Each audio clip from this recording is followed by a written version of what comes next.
असतो। नाशिक महानगरपालिकेमध्ये शिवसेनेकडून उपमहापौर पदाचा अर्ज दाखल करण्यात आलाय।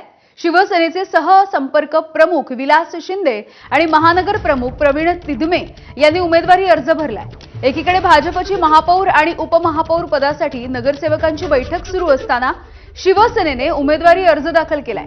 आम्हाला सत्तेसाठी कुबड्यांची गरज नाही असा इशारा मंत्री गिरीश महाजन यांनी दिल्याच्या नंतर आता शिवसेनेनं उपमहापौर पदासाठी आपला अर्ज दाखल केलाय।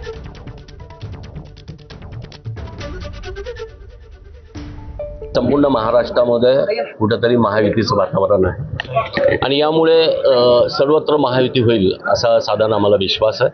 माननीय एकनाथ शिंदे साहेबांकडे पण तशा अपेक्षा आम्ही व्यक्त केल्या आणि त्यामुळे उपमहापौर पदासाठी आमच्याकडनं विलास अण्णा शिंदे आणि प्रवीण तिधमे या दोघांनी अर्ज दाखल केलेला आहे। युतीत लढायचं आहे की विरोधात बसायचं आहे याचा सर्वस्वी निर्णय शिवसेनेचे मुख्य नेते आदरणीय एकनाथ शिंदे साहेब घेतील। मुंबई महानगरपालिकेमध्ये नव्यानं स्थापन झालेल्या राजकीय समीकरणांच्या